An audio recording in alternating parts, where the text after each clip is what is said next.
Welcome back to another edition of the BrownsZone.com Zone Coverage Podcast. My name is Andy Barch with AM 930 WEOL and 100.3 FM, and joined as always by Scott Petrak with the Chronicle, Telegram, the Medina Gazette, and of course at BrownsZone.com. Scott and I are at a very safe social distance as he joins me on the phone right now. Scott, great to be joined by you again. How are you? I'm good, Bull. How you been? So far, so good. I'm just kind of riding this thing out like everybody else. And, while a lot of other major sports entities have had their actual games postponed, well, the NFL still seems to be running through its cycle. And that's something we'll talk about here in just a little bit. We'll detail the start of the offseason being delayed, but it seems like the draft process, while it will be different, it's still going on according to plan, and we'll also get into some of the moves that the Browns have made, your mock draft, and a conversation that you had with Alabama head coach Nick Saban as well. But, Scott, we will start with the offseason being delayed, and I think everybody's kind of curious as to how this is going to affect the Browns.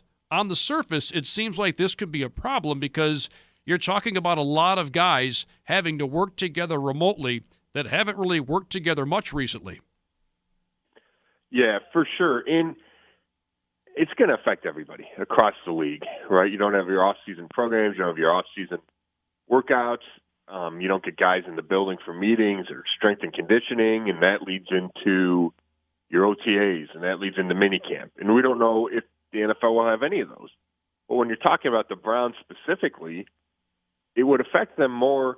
Number one, they have a brand-new coach. So Baker Mayfield hasn't seen the playbook. Odell Beckham Jr., Jarvis Landry, Nick Chubb, any of these guys, right? They haven't seen Kevin Stefanski's playbook yet. Well, that was supposed to happen yesterday, right? We're recording this on Tuesday. That was supposed to happen on Monday, April 6th, was the start of the offseason program for the 5 teams with new coaches, obviously including the Browns. Now that's on hold. And while we assume there will be some rules put in place, they're not in place yet. So yesterday, there were no virtual meetings. Stefanski could not get Baker and Odell and Jarvis on Zoom. They're just not allowed to do it yet because the rules haven't been worked out yet. So it's a later start for them, right? They're supposed to get a 2-week head start on the rest of the league. Well, that's not happening. And it's just harder, especially you're a first-time head coach like Stefanski, right? Ron Rivera in Washington has been a head coach. Mike McCarthy in Dallas has been a head coach. Stefanski hasn't.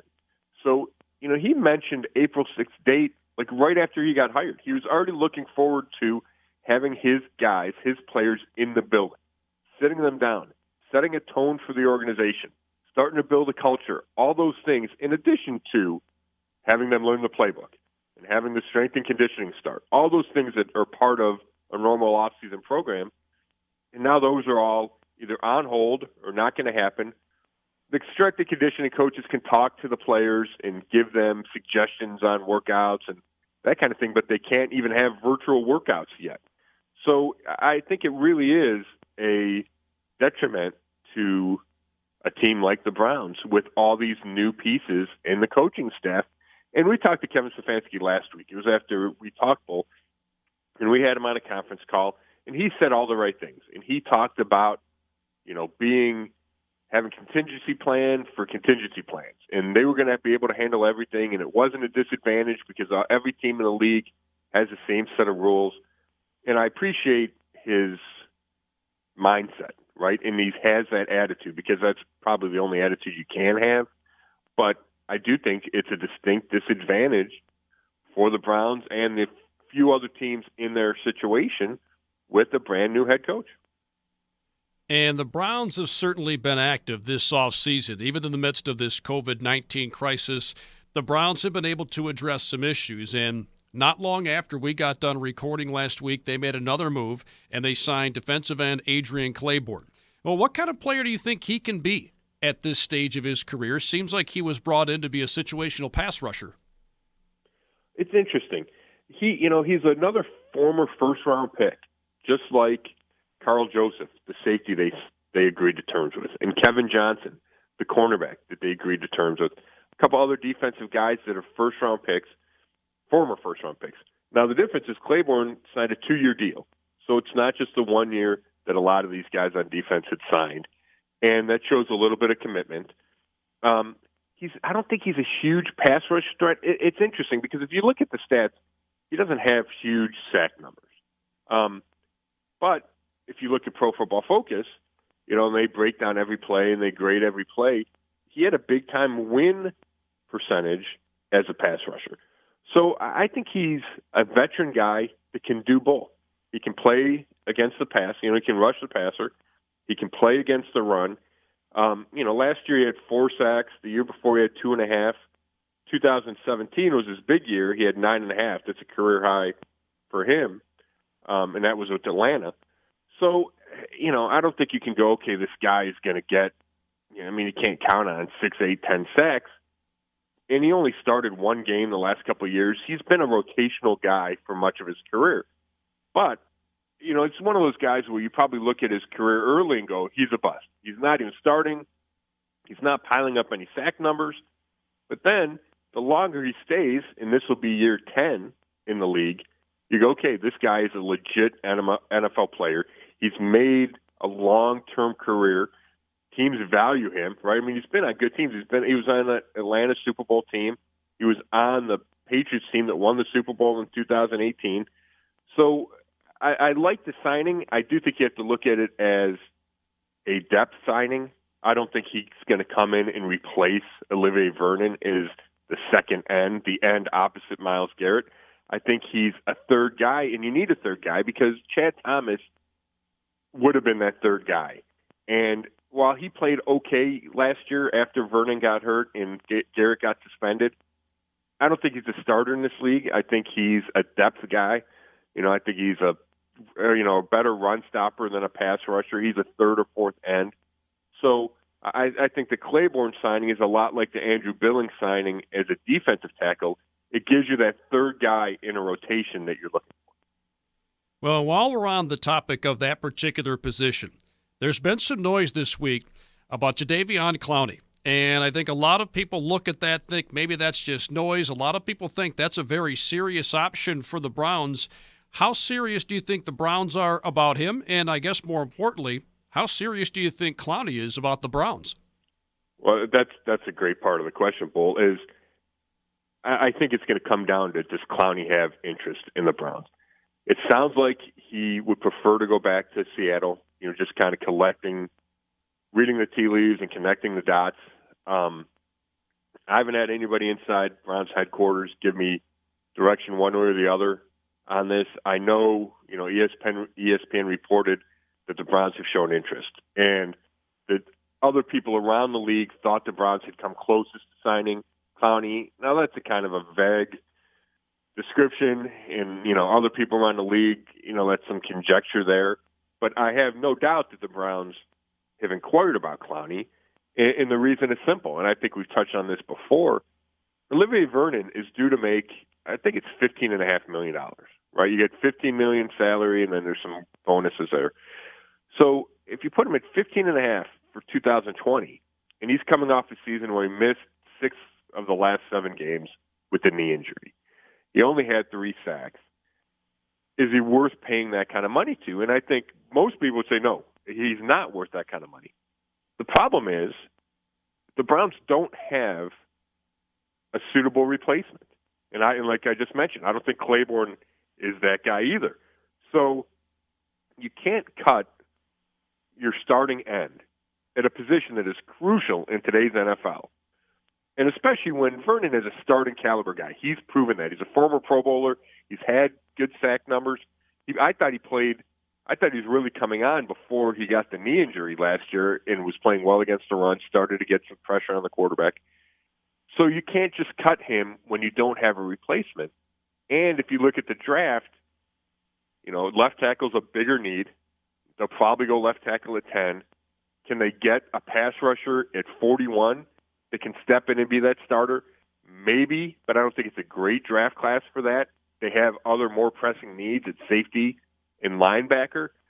So my point is, Olivier Vernon's a guy right now, but they're looking for solutions where they can cut, or options where they can cut Vernon, save his $15+ million, and plug somebody else in there.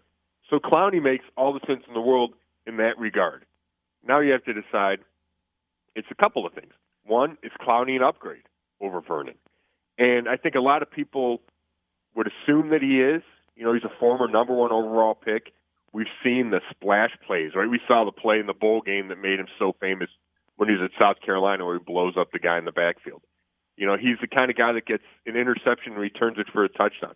He has special playmaking ability, but he doesn't have crazy sack numbers either. You know, I think he had 2 or 3 last year where Vernon had 3.5. I'm going to call those up while I'm talking to you. But he's dealt with injuries. Like, he's not a perfect solution either, but I think the assumption is that he's better than Vernon, and I'll even go along with that. But how much better than Vernon is he? Are you going to pay him $17 million? You know, is he $2 million better than Vernon? Do you have to sign him to a 2 or 3 year deal? Which then I think would be the breaking point for the Browns. They say, hey, we'll have Vernon for 1 year, and then we can decide what we want to do with that position, as opposed to being locked in with Clowney for 2 or 3 years. You know, 2, I think they'd be okay with. That 3rd year, to me, could be a deal breaker for the Browns. So it's going to come down to money. It's going to come down to how much the Browns think he's an upgrade over Vernon. And then is Clowney willing to come here? You know, I think those are the things we're looking at. And, yeah, Clowney had 3 sacks last year. You know, and he had 9 the year before, 9.5 the year before that. So there is some pass rush there, obviously. But he hasn't been as consistent or as dominant as I think people would have expected. And part of that's injuries, but I think people expected a lot, you know, when he's a number 1 overall pick in the draft, and he hasn't quite lived up to that. And, yeah, Vernon had 3.5 sacks last year in fewer games. So I think those are all things that Andrew Berry and company are definitely considering. And we'll get a better idea as to who Andrew Berry and company are considering in a few weeks here at the NFL Draft. I know that we discussed this a little bit in some recent episodes about what would the NFL do. Would they stay on track and still have the draft in the same day? They've decided they're going to do this virtually. That will be fascinating, and we will attack that in a different episode. But while we're on the topic of the draft, a couple of things come to mind here. I know you recently had a conversation with Nick Saban about some potential Alabama draft prospects. I want to get into that here in a moment, and I also want to give you an opportunity to explain your first mock draft as well. But you had the opportunity to sit down and speak with Nick Saban. Not many get the opportunity to do that. So what were some of your major takeaways from that conversation? Yeah, before I talk about the couple of Alabama guys we talked about, it's just, you know, it's interesting talking to Nick, and I do it pretty much every year. Part of that is because he's always got a guy that's high in the top 10 or top 15. The Browns always seem to be drafting there. Last year I didn't talk to him before the draft, I don't think, but then the Browns drafted Mack Wilson. So I got him on the phone after because I got a connection in Alabama. So I've been able to kind of develop this with Nick, and it's been a while now. I don't remember the first year that I wound up getting him on the phone. I know I talked to him the Johnny Manziel year, right? So that's 2014, and we were talking about other people. But then I asked him off the record about Johnny Manziel. I probably talked to him about Trent Richardson. So it's been going on for a while now. But my biggest takeaway, and he's friendly, and you know, he remembers who I am from year to year. But it's like the most tense interview I do every year, regardless of draft or non-draft, just because. Not only is it Nick Saban, right? The guy's won, I think it's 6 national championships. You know, we all know who Nick Saban is, right? But there's just not a whole lot of wiggle room with him. You know, you ask a question, and it's down to business, and he kind of covers a bunch of stuff with one answer, and then, you know, I keep notes. Okay, I want to ask him this or this. And it's like, well, he answered that. He answered that. It's a fun interview because it's Nick Saban, but there's also some, you know, pressure/tension because it's Nick Saban and just his personality. And then he'll let his guard down. You know, we talked after I seen his interview he did with David Faraday on the Golf Channel. So we talked about that for a minute. But it's just interesting. It's always something, you know, I never quite know when he's going to call. And then it's kind of like, oh my God, I got to snap into my Nick Saban interview. But that's just my personal take on that. But I did want to get into the guys we talked about. Specifically, Jedrick Wills. He played right tackle for Bama. And we all know that the Browns need a left tackle, right? They got Jack Conklin in free agency to play right tackle. They don't want to move. They don't want to try to move Conklin to left tackle. So whoever they draft, presumably at number 10, is going to have to play left tackle. Well, Wills has never really done that. He didn't do it in high school. He didn't do it at Alabama. And part of that reason for playing right tackle at Alabama is because Tua was the quarterback, and they were trying to protect Tua's blind side. So that makes sense. And Saban says, hey, we put him at the number one spot on our line, which was right tackle. But that doesn't mean he can automatically play left tackle. So that's what a lot of my conversation with Saban was regarding Wills, is whether he can make that switch. And he's confident he can. He says he's athletic enough, he's physical enough, he opens his hips well enough, he's smart enough, all the things you need to do to play that left side. And we saw some of that at the Combine. So, we saw Wills have a good 40 time, and you saw him go through the drills, and he looks like a fluid athlete. But Wills even admits that it's a process, and it is a challenge going from all your reps on the right side to the left side. And he's trying to do that, and he's practicing that in the build-up to the draft, but fully admits he's more comfortable on the right side, and it will be a challenge. And Saban said the same thing. He said, we don't know for sure because we never, ever asked him to do it. So I think he can do it, but there's no guarantee. There's no guarantee he can go from playing right-handed to playing left-handed. And that's obviously something the Browns, it's a huge decision for the Browns, right? When they're addressing the left tackle prospects, that's a huge question mark. And I think the unique draft circumstances, which include no pro day, right? So they weren't able to go down there and try to see him play left tackle. No individual workouts where you could put him through the paces and say, okay, I'm comfortable he can do left tackle. The only thing you really have is his game tape on the right side and what he did at the Combine. And maybe that's enough, and you have the faith that veteran line coach Bill Callahan can convert him and can be the guy that mentors him and makes him a left tackle. But I think it's an unknown. And I don't know if you want to spend your first draft pick ever as a GM, if you're Andrew Berry, on an unknown. So I think that's a huge consideration with Wills. I think he answers every other question except can he make the switch from right side to left side. And then the other guy we talked about was Xavier McKinney.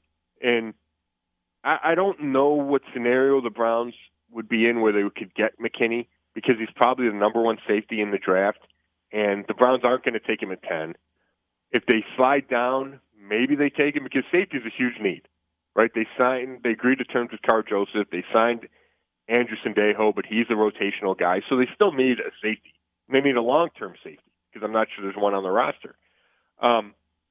But they have to address left tackle first. So if they traded for a guy like Trent Williams, or if they signed a free agent like Jason Peters, then you start to consider other scenarios in the draft besides left tackle at 10. And then I think a trade down to, let's say, 15 or 18 becomes feasible or logical, and then McKinney enters the conversation. And Saban raved about him, said he's got all the skills needed to play in the deep middle of the field, which obviously is crucial in today's NFL. But McKinney has versatility. He's played in the box. He's covered in the slot. He's a good cover guy. He's matched up against all those Bama receivers that are coming out in the draft, Judy and Ruggs. So I think these are two names of players the Browns fans should keep an eye on. I'm not guaranteeing they'll take either one, but both have the potential to fit huge needs on the Browns, and they're coming from a big-time program. They have the endorsement of Nick Saban. So I don't know if the Browns could go wrong with either guy. I'm not saying they'll get either guy, but I think it's two guys to keep an eye on depending on how these last couple of weeks go before we get to the draft. All right, well, we mentioned we'd stay on topic with the draft, and we will close out on this. You put your first mock draft together, and it is indeed mock season as we are just a couple weeks away from the NFL draft, a virtual one this year, which will be interesting. But I wanted to give you a moment here to kind of explain some of the decisions you made with your mock draft version 1.0. Sure, and we'll talk more about the craziness that this draft could be, right, being all virtual, maybe the pitfalls that presents. But normally I don't always do a mock draft this early, but when a unique time, I got some extra time on my hands. I said, you know what, I'm going to do one early this year, and it's the same thing every year. It's hard because number one, if you get a wrong pick early, right, then everything kind of gets out of whack. If you screw up that third pick, then it's staggered and affects every other. It's a domino effect right throughout your draft.